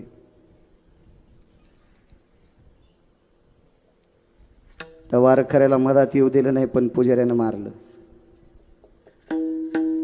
पुजाऱ्याच्या लक्षात आलं हात लावल्यावर आपण वाटतो म्हणून पुजाऱ्यानं दुरून दगड मारले, लाकडं फेकून मारले. पाठ फुटली त्या वारकऱ्याची. अंगीकार ज्यांचा सांगतोय. घरी आल्यावर तुळशीपाशी भजन करायला बसायचे, पण पूर्वेकडे तोंड असायचं. आज दिशा त्यागली. पूर्वेकडे तोंड केलं की पाठ घराकडे असायची. आज तोंड उत्तरेकडे केलंय, पाठ या बाजूला झाली. बायकोनं सहज विचारलं, धनी, अहो धनी, तुम्ही पूर्वाभिमुख बसत असतात, आज उत्तराभिमुख का बसलात? अगं सहज अनावधानानं बसलो. कारण सांगू? कारण पाठ फुटलेली होती. बायको विचारील पाठ कशाने फुटली. पण ती बाई हुशार होती. त्या बाईनं मालकाला विचारलं, मालक, माझ्या लक्षात आलंय तुमची पाठ फुटली, याच्याकरता तुम्ही दिशा त्यागली. कशानं पाठ फुटली? तर मालकाने पत्नीला सांगितलं, प्रिय, चंद्रभागे स्नान करता करता शेवाळावून पाय घसरला आणि खडकावर पाठ आपटली आणि खडकानं माझी पाठ फुटली. खडकानं माझी पाठ फुटली असं बायकोला नवऱ्यानं सांगितलं. पण साहेब, ती बायको फार चतुर होती. तिनं सांगितलं, मालक, तुम्हाला एक बोलू? चंद्रभागेच्या पात्रात खडक सुद्धा विष्णू पदाला आहे आणि विष्णू पदावर आंघोळ करण्याची तुम्हाला परवानगी नाही. विष्णू पदावर आंघोळ करण्याची तुम्हाला परवानगी नाही. पुंडलिकरायाच्या समोर खडक नाही, तरी पण तिथं तुम्हाला आंघोळ करायची परवानगी नाही. तुम्ही पुलाच्या खाली आंघोळ करता, तिथं सुद्धा खडक नाही. मग कुठलं खडक तुमच्या पाठीला लागलं? शेवटी डोळ्याला पाणी नाही आलं. बायकोपाशी कसं रडावं? अंतकरण रडलं आणि बुखारविंदातून एक शब्द पडला, सोयरा. बायकोचं नाव होतं सोयरा. सोयरा, मी मालकाच्या दर्शनाकरता गेलो, मला मध्ये तर येऊ दिलं नाही, पण मारलं ग लोकांनी मला, म्हणून पाठ फुटली. किती तिरस्कार केला आपण त्यांचा. किती तिरस्कार, किती तिरस्कार. या श्रीमंत वारकऱ्यांनी तुमच्या माझ्या घरी मुला मुलींच्या लग्नाच्या स्वयंपाकाचं सरपण फोडायचं काम केलं. तुमच्या आमच्याकडे कार्यक्रम असले तर मंडप झाडायचं काम केलं. तुमच्या नाल्या उपसायचं काम केलं आणि मिळालेल्या वेळात भजन केलं. पण आपल्या घरी सरपण फोड आपण काय दिलं? 2-4 दिवसाचं शिळं ताक, वाळल्याली एखादी भाकरी द्यायची. ती भाकरी ताकात भिजवायची आणि विटेवरच्या मालकाचं नाव घेऊन त्या भाकरीचं आणि ताकाचं द्रावण पिऊन टाकायचं. इतकी परिस्थिती नाजूक. त्या पुरुषाचा अधिकार किती? तुम्ही आम्ही एवढी चेष्टा केली, एवढी चेष्टा केली, एवढा त्रास दिला की त्या त्रासाला सीमा नाही. एके दिवशी पत्नीनं आपलं मनोगत व्यक्त केलं, स्वामी, मालक, धनी, काल परवा गिरगावकर महाराज कीर्तन करायला लागले तर त्यांच्या पायाला जर 6 आजारे, लोक त्यांना सोप्याची खुर्ची टाकतात. त्यांना स्टेज केले, चांगल्या फुलांची माळ घालतात, बुक्का लावतात, नारळ देतात. मालक, अख्खं जीवन तुमच्या बाबांनी तुम्ही भजन केलं विटेवरच्या मालकाचं, आणि त्या मालकाच्या भेटी करता गेल्यावर लोकांनी तुम्हाला दगडाने मारावं हे कळत नाही त्या मालकाला. अंगीकार ज्यांचा सांगतो शेवटचा पुरावा. मालकानं पत्नीला सांगितलं, प्रिय, लक्षात ठेव, माझा मालक फार चतुर आहे. देव चतुर, देव चतुर, जाणून अंतर्वर्त तसे, त्याच्यासारखा चतुर जगात कोण नाही. हल्लीच्या सगळ्या महाराजांना माणसं बुक्का लावत असतील, पण भजन झाल्यावर मला बुक्का लावण्यासाठी माझा विटेवरचा मालक येतोय. मी इतका मोठा आहे. माझ्या चोखोबरायला बुक्का लावण्यासाठी विटेवरचे मालक येत होते. विठोबा रुक्माईचं भजन झालं की बुक्का लावायला विटेवरचा मालक येत होता. बायकांची आवड, त्या महाराष्ट्राच्या मातीतली ती माऊली होती. त्या बाईनं आपल्या मालकाला सांगितलं, मालक, विटेवरचा मालक भजन झाल्यावर तुम्हाला बुक्का लावतं, फक्त तुम्हाला आणि त्यालाच माहिती आहे. मी तुमची पत्नी म्हणून मला माहिती आहे, आपला कर्ममेळा नावाचा मुलगा त्याला माहिती आहे, इतर लोकांना माहिती आहे का तुम्हाला पंढरपुरातला मालक बुक्का लावतो म्हणून?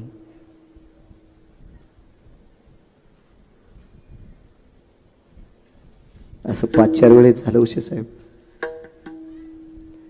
एके दिवशी चोखोबर आहे, चोखा लिंबाखाली बसलेले होते, भजन आटपलं.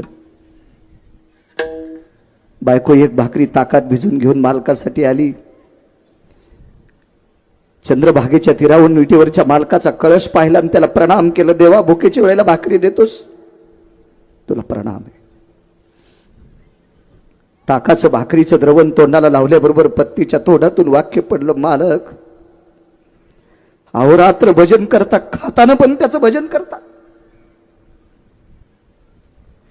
अहो, फासळ्याचा पिंजरा दबेपर्यंत तुम्ही 2.5 किलो कुऱ्हाडीनं सरपण पोळलंय. त्या कष्टानं कमवलेली वाळलेली भाकरी खाता, 4-5 दिवसाचं बाटकं इटकं ताक खाता, तरी पण ती भाकरी आणि ताक पेताना त्याचं भजन करता. काय दिले तुम्हाला त्यानं तुमचा स्वीकार केलाय का? खाली मान घालून पत्नीचं मनोगत पूर्ण करत होते. सोयरा, लक्षात ठेव, एक न एक दिवस तो मालक आपल्या घरी येईल. एक न एक दिवस तो आपल्या घरी येईल. फक्त तू ज्याच्या नावानं कपाळावर कुंकू लावतेस त्याच्यावर तू श्रद्धा ठेव. तो एक दिवस घरी येईल. अंगीकार ज्यांचा सांगतोय. महाराज, स्वर्गातलं अमृत खराब झालं, ते अमृत शुद्ध करण्यासाठी चोखोबरायच्या भजनानं सुरू झालं, शुद्ध झालं. तरी पण 222 मंत्र्यांचे आपल्याकडे मंत्रीपद एकाला एकच पद असते. फार काही वरच्या लोकांच्या जवळचा असेल, लयत लागत असेल तर 2 पद घेतो. पण असा एकच मंत्री आहे, त्याला 222 पद होते. 222 पद, त्याचं नाव इंद्र. त्या इंद्राला 123 यज्ञ केले. 24वा यज्ञ करण्यासाठी मुलगी लागते. ज्याला मुलगी नाही त्यानं घाबरू नका. भाचीच्या लग्नात अन्नदान करायचं. हे विश्वजित तुला सांगाल, त्याला आहे मुलगी. देवा, 124वा यज्ञ करण्यासाठी मुलगी लागती. राजा दशरथाला ते यज्ञ करण्यासाठी नशीब खोटं होतं, म्हणून एक शांता नावाची मुलगी मानसकन्या म्हणून घ्यावा लागली. तिचं लग्न लावून द्यावं लागलं आणि मग राजा दशरथाला तो यज्ञ करण्याची परमिशन मिळाली. मुलीशिवाय नाही करता येत. इतकी या देशातलं मुलीचं पार्ट मोठं आहे. काही काही नालायकाला कळत नाही, तो भाग सोडून द्या. मला सांगा, पोरं व्हायच्या जर आपल्या हातात असतं तर तुम्ही पोरी हो दिल्या असत्या का? नाही. आणि तुमच्या पोरायची लग्न कोणासोबत लावले असते? माणसं सरळ हो म्हणते. असो, काय सांगू लागलो. इंद्राने 123 यज्ञ केले, पण ते अमृत शुद्ध नाही झालं. ते चोखोबरायच्या भजनानं सुरू झालं, शुद्ध झालं. पण इंद्र जाताना पायाच पडला नाही. नारदाला सांगितलं, नारदा 4 अमृत शुद्ध झाले, पण 1 अमृत राहिले. नारदानं सांगितलं, काय काय केलं? काय नाही, ते भजन म्हणत होते. 5 मिनिटं थांबलो लिंबाच्या बांधीवर आणि मडके उघडून पाहिलं, कलश उघडून पाहिले तर अमृत शुद्ध झालं, पण 1 अमृत जशाल तसं राहिलं. वा गुरुजी, नारदांनी सांगितलं, इंद्रा, हे 5व्या प्रकारचं अमृत शुद्ध करायचं असेल तर चोखोबरायच्या पाया पडावं लागेल. 222 पद ज्या मंत्र्याच्या ताब्यात आहेत, तो मंत्री चोखोबरायच्या पाया पडतोय. सामान्य पद आहे? किती मोठी ताकद आहे, किती मोठी ताकद आहे. बाईची खंत होती, देह स्वीकार करतो का? तो दिवस उजळला. तो दिवस होता सोमवारचा. त्या सोमवारच्या दिवसाची तिथी होती एकादशी. सोमवारी एकादशी विमान उतरले पंढरीसी. सोमवारी एकादशी विमान उतरले पंढरीसी. ती एकादशी सोमवारची होती आणि त्या दिवशी विमान पंढरपुरात उतरलं.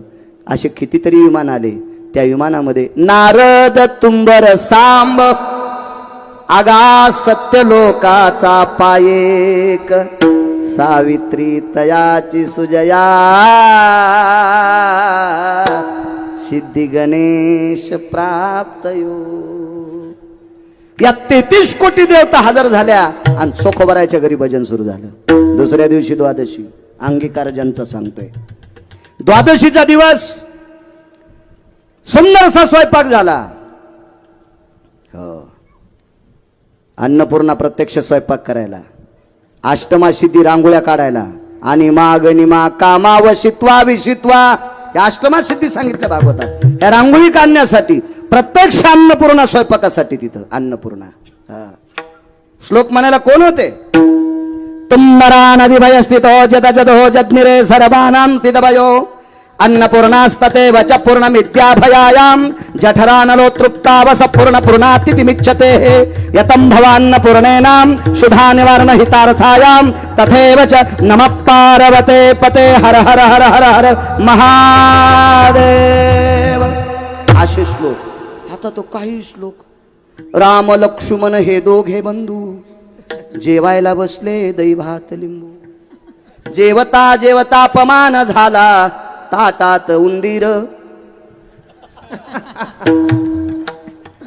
हाणायलाच पाहिजे जेवता जेवता निबर काठीनं. एक व्याख्या कळते का तुम्हाला? जेवायला बसले दही भात लिंबू. माझं जाऊ द्या कुठे, इथं डॉक्टर आहेत ना. दही ना आपलं लिंबू दही एकत्र खात असतील का? दही आमलंच आहे का नाही?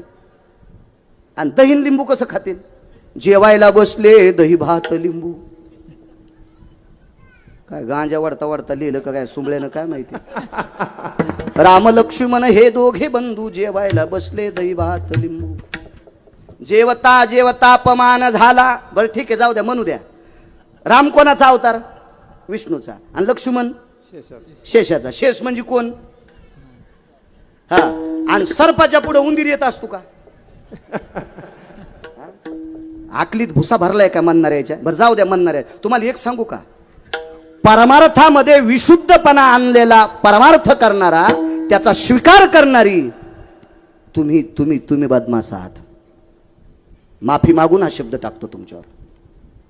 या बा, मद्यपान करणारा भजन्या, मद्यपान करणारा पकवाद्या, मद्यपान करणारा कीर्तनकार, मद्यपान करणारा रामायणकार, मद्यपान करणारा भागवतकार, नालायक माणसाचा स्वीकार करणारी माणसार्धी नालायक असते. दोघाशी पतन सारिकेशी केले पाप जेने दिले अनुमोदन, दोघाशी पतन सारिके. किती जरी गुणवान असन पण हलकाटाला बोकांडीवर घ्यायचं नाही. हे पाप तुमच्या डोक्यावर बसते. तुम्ही पापी आहात. स्वीकारायचं नाही, तुम्ही स्वीकारायचं नाही. काय सांगू लागलो? कीर्तन मग का तमाशा आहे का नाना? जेवायला हा, चोखोबरायचं घरी चोखोबरायचं.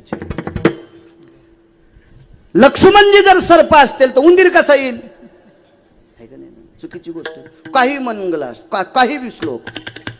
ए लाल दोऱ्याचं काढेन पाणी तुला टांगीन बेंडकुळी वाणी. हे असे श्लोक असते, असे श्लोक असते. पंक्तीत काही श्लोक म्हणत असतात का? टाइम झाला का माझा? 11 वाजून 2 मिनिटं. जाऊ द्या, 2-3 मिनिटं घेतो. माफ करा, होते बोलण्याच्या ओघात. कधी पुढाऱ्याचे महाराजाचे मिनिटं मोठाले असतात. मला शिजल्यावर जाळ घालायचा नाद नाही. हो, एका बाईच्या नवऱ्याला 1,500 पगार. मी म्हणलं गॅस बंद कर ना, वरण शिजलंय. 1,500 पगार आहे, मी काऊन बंद करीन? गेलं ना वरण जळून. हो, 11च्या पुढे कशाला तुंतून वाजवायचं? आपलं आहे का नाही? आपलं बंद करा मुकट. आपलं धोतर शांत बसलं पाहिजे. असो, काही नाही. श्लोक कोण? श्लोक म्हणायला अधिकारी लोक होते तेव्हा श्लोक म्हणायला.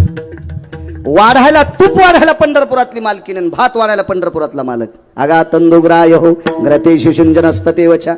पंक्ती बसल्या, सगळ्या पंक्ती आटपल्या. जेवायचे राहिले पंढरपुरातले मालक, पंढरपुरातली मालकीन, चोखोबराय, सोयराबाईन, कर्ममेळा. देवानं सांगितलं चोखा जेवायला बसा. अंगीकाराजांचा शेवटचा 2-3 मिनिटं घेतो. चोखा जेवायला बसा. चोखोबरायने सांगितलं देवा कसं बसू तुमच्यासोबत जेवायला? देवानं सांगितलं तू जर माझ्यासोबत जेवायला नाही बसला तर पुढची द्वादशी येईपर्यंत मी पाणी पण पिणार नाही. असं पंढरपुरातल्या मालकाचे उद्गार आहेत. आणि मग चोखोबराय पंढरपुरातल्या मालकाच्या डाव्या मांडीला बसले. तर रुक्मिणी आईसाहेबाच्या लक्षात आलं आपला मालक भक्तीसाठी इतका येडा आहे, भक्तीसाठी इतका येडा आहे की त्याला भक्त इतके आवडतात. भाविकाची आवडी देवान करी सेवा निज प्रीती. एकदा अर्जुनानं देवाला विचारलं होतं, देवा तुम्हाला भाविक किती आवडतात? तर देवानं अर्जुनाला सांगितलं, अर्जुना तुम्हाला कशाला विचारतोस, कशाला विचारतोस? तुला माहित नाही मला भाविक किती आवडतात? काय सुरुवात तेव्हाची? नाही हे काय सांगू किरीटी, हे काय सांगो किरीटी, त्वा देखिले तुझिया दिठे म्या सुदा म्याच्या सोडिल्या गाठी पोहया लागे. अर्जुनाला सांगितलं, अर्जुना मला भक्त किती आवडतोस तुला माहित नाही, तू डोळ्यानं पाहिलं. हे काय सांगो किरीटी त्वा देखिले आपोलिया दिठे म्या सुदा म्याच्या सोडिल्या गाठी पोह्या लागे. काय देवा घरी न मिळेची अन्न, काय माझ्या इथं भाकरी नव्हत्या का रे, मी सुदाम देवाच्या पोह्यासाठी गाठी सोडल्या. इतका भक्त आवडतो, इतका भक्त आवडतो. आईसाहेबाच्या लक्षात आलं, चोखोबाला डाव्या हाताने घेतलं, सोयराबाईला उजव्या हाताला घेतलं. पटकन आईसाहेब खाली बसल्या आणि उजव्या मांडीला सोयराबाई घेतल्या आणि कर्ममेळा तिकडे उभे होते. चोखोबारायच्या लक्षात आलं, आपण जेवायलो, त्याची आई जेवायली आणि लेकरू उपाशी. चोखोबारायचं अंतकरण तुटलं, देवाच्या लक्षात आलं, आवाज द्याला, ए कर्ममेळा इकडे इकडे इकडे इकडे. तर कर्ममेळाला वाटलं देव बोलवलीत. पंढरपुरातल्या मालकानी चोखोबारायचा मुलगा डाव्या मांडीवर बसलाय, डाव्या मांडीवर बसलाय आणि दही भाताचा पहिला घास कर्ममेळाच्या मुखात घातला आणि त्याच्या तोंडाच्या ओठाला जिभेला लागलेली उष्टे बोट पंढरपुरातल्या मालकानं पुन्हा दही भातात घातली ना आपण खाल्ला. हे गिरगावचा बाळू सांगते म्हणून ऐकायचं नाही. एका जनार्दनी आईसी चोखियाची मात जेवे पंढरीनाथ त्याचे घरी. ज्या चोखोबारायचा देवानं स्वीकार केला, आता त्या चोखोबारायचं दर्शन घेऊन चोख झाल्याशिवाय पंढरपुरातल्या मालकाचं दर्शन नाही. अंगीकार ज्यांचा मारुतीराय वानराच्या कुळात यवनी मरकट जन्मला. पुढे काय, मरकट येऊन जन्माला, मरकट यवनी मरकट जन्मला. तो वैष्णवा जी अतिश्रेष्ठ, हो वैष्णवा माझी आती येऊनी जन्मला मरकट. वैष्णवा माझी आती श्रेष्ठ हनुमंत मनावया कनिष्ठ ऐसा पापिष्ट कोण आहे. अहो वानराच्या कुळात जन्माला आलाय, त्याला पापी म्हणण्याची ताकद आहे का नाही. पंढरपुरातल्या मालकानं स्वीकार केला. अंगीकार ज्यांचा देवानं स्वीकार केलेली माणसं किती मोठी असतात माहिती का. 3.5 वजरे. 2 मिनिटं घेऊ का, नको घेऊ का, बरं 2 मिनिटं. देवाचा कौरवी लाकडं आहेत का वाळलेले, जाताना बाळ्या फुकावा विठाला विठाला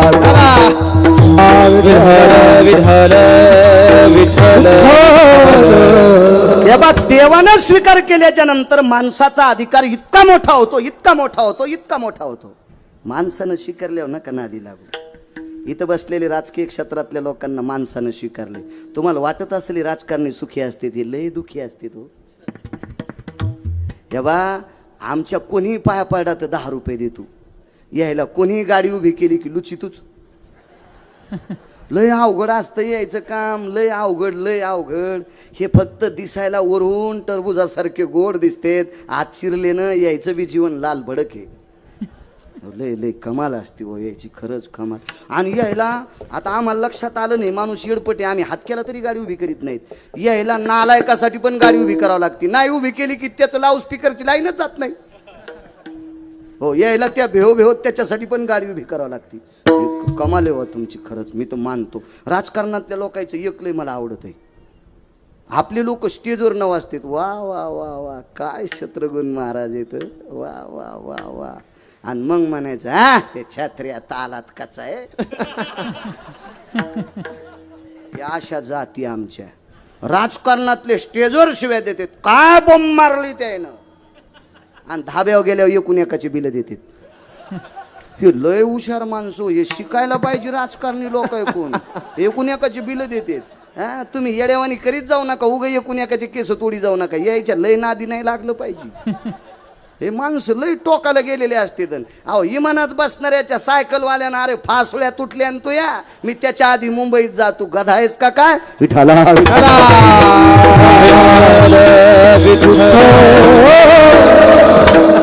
कमाल आहे बाबा यायची, काय काय गोष्टीची खरंच कमाल. अहो इलेक्शन मध्ये यायच्या पॅन्टी ढिल्या होत्या, लय अवघड काम. आणि बघा ना तुम्ही कोण्या क्षेत्रात वेगवेगळी किंमत आहे. राजकारणी माणसाला गुलूप शाट झालेल्या बाईच्या पण पाया पडावं लागते. तुम्हाला गुलूप नसन कळत, लगेच पाय पडावं लागतंय. हो जिजी, हो जिजीनं परत दिवशी म्हाताऱ्याला आडात ढकललं होतं तरी पण याला जिजी म्हणावंच लागतंय. नाही लाजो, लय अवघड काम आहे, लय कमाल आहे राजकारण्याची, खरंच कमाल आहे राजू, कमाल आहे तुमची, मान्य करतो मी. विडाला मला सकाळी एक श्राद्ध आहे, पुन्हा संध्याकाळी एक तर पैठणच्या जवळ यायचंय, पुन्हा यायचंय.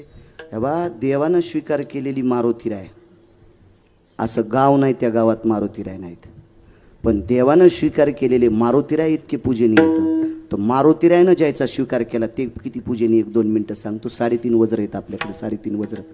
कशाला म्हणते 3.5 वज्र, जाऊ द्या. भीम नावाची व्यक्ती, कुंतीचा पुत्र होता भीम. हो, कुंतीला 4 पोरं आणि माद्रीला 2 पोरं. खरं तर पांडव 5च आहेत, पण 6 सांगितलेत. कुंतीला 4 होते, अर्जुनाला पत्न्या सुद्धा 4 होत्या. अर्जुनाच्या एका पत्नीचं नाव द्रौपदी, एका पत्नीचं नाव काय होतं, सुभद्रा. एका पत्नीचं नाव सांगता येईल, दुसरीचं हा उलपी, आणि चौथीचं हा हा नाही नाही नाही नाही नाही नाही नाही असू द्या. विढाला विढाला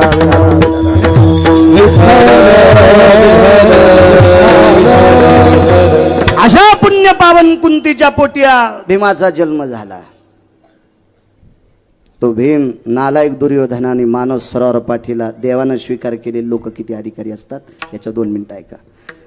मानस सरोवर गेले. मानस सरोवर मारुतीरायाचं अनुष्ठान चालू होतं. मारुतीराय सुवर्ण कमळाचे पुष्प भगवान शिवजीला समर्पित पत करीत होते. ते 11वे रुद्र आहेत. ध्वजस्तंभावरी वानरू ते मूर्तिमंत शंकरू 11वे रुद्र आहेत मारुतीराय, आणि ते भगवान शिवजीला सुवर्ण कमळ अर्पण करत होती. पण अर्जुन दुर्योधनाचं ऐकून मानस सरोवर चालला. मारुतीराय नाडवलं, ए कुठं कुठं कुठं कुठं कुठं निघाले, फुलान हो मागे. भीमानं सांगितलं, कोणाला जाय म्हणतोस, मला, अरे इंद्रप्रस्थाचा राजा आहे मी, मला जा म्हणता. दोघांची कुस्ती. मारुतीरायाच्या नंतर लक्षात आलं, या पठ्ठ्यासोबत कुस्ती खेळायची पात्रता कोणात नाही, तरीही खेळते, कोण असा. आणि मग विचारलं, तुझे आई बाबा कोण. भीम म्हणला, मायासोबत भांडण खेळायले, माय बाप विचारायले, काय गरज आई वडील विचारायची. मारुतीराय म्हणले, अरे बाबा तुझ्या ह्या प्रतापाला मी प्रसन्न झालोय. देवानं स्वीकार केलेली माणसं किती अधिकारी असतात त्याच्या सांगतो. तुझ्या या प्रतापावर मी प्रसन्न आहे म्हणून आई वडील सांग. म्हणे मी पंडूराजाचा पुत्र. अरे पंडूराजाला शाप होता, पुत्रप्राप्ती होणार नव्हती, झाली कशी. आणि मग सांगितलं, आमच्या आईला 5 वरदान होते. दुर्वासाच्या कृपादाने 5 मंत्र दिदले त्याने. मंत्र सूर्याचा जपला कर्ण तो पांडव रे पहिला. मंत्र सूर्याचा जपला कर्ण तो पांडव रे पहिला. आघात झाला, त्याला सोडून दिलं, तो भाग सोडून द्या. पण बाकीच्या मंत्रापासून आम्ही जन्माला आलो, मी भीम आहे. बर बर बर. मग मारुतीरायाच्या लक्षात आलं, भीम आपला भाऊच आहे. कारण वरुणाचा मंत्र होता तो, आणि वायूचा मंत्र होता, आणि मारुतीराय वायूचे पुत्र होते. मारुतीरायाने सांगितलं, एक काम कर ना, मला तुला आलिंगन द्यायचंय. देवानं स्वीकार केलेली माणसं किती मोठी असतात. भीमाने विचार केला, माझ्यासोबत कुस्ती खेळले, मी याला आलिंगन देऊ तर मला मारीन, मला हे मारीन.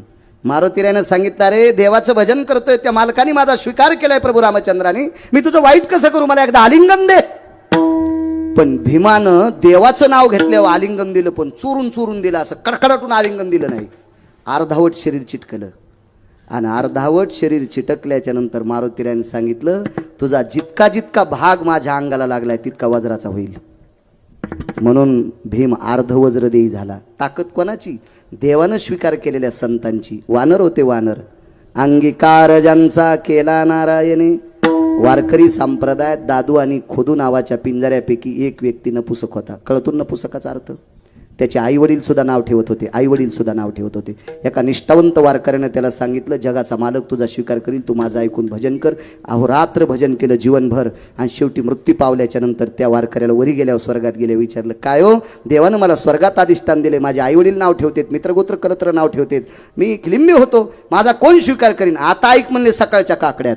तर ज्या व्यक्तीला स्वतःचे आईवडील दादू खोदू पिंजऱ्याला नाव ठेवायचे, त्या व्यक्तीचं काकड्यात नाव असल्याशिवाय काकडा होत नाही. कानो पात्रा खोदू पिंजारी तो दादू, भजनिया भेदू हरीचे पायी. आज त्या किलिंबे मुलाचं सुद्धा काकड्यात नाव घेतले जाते. का, देवानं स्वीकार केला. विठोबाळ कुमारी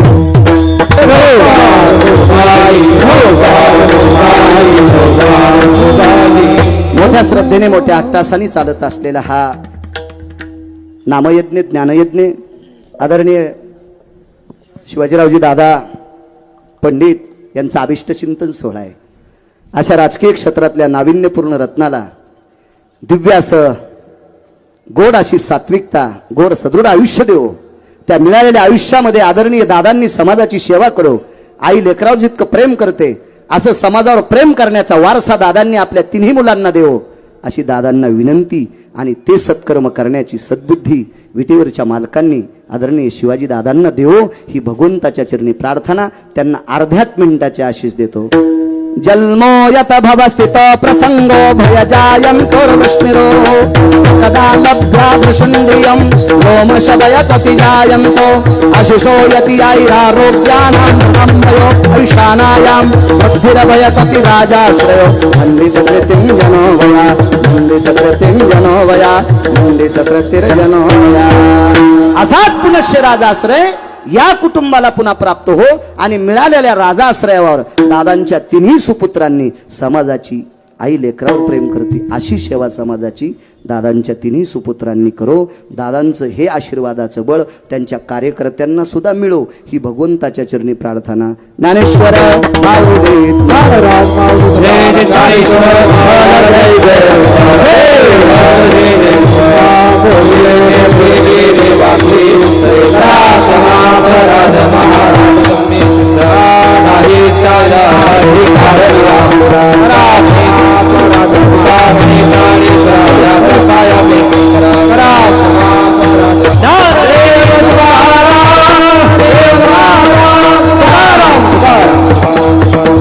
ज्ञानेश्वर महाराज श्रीमंत श्री जगद्गुरु तुकाराम महाराज की, शांती ब्रह्मेकनाथ महाराज की, नमः पार्वते पते हर हर हर महादेव.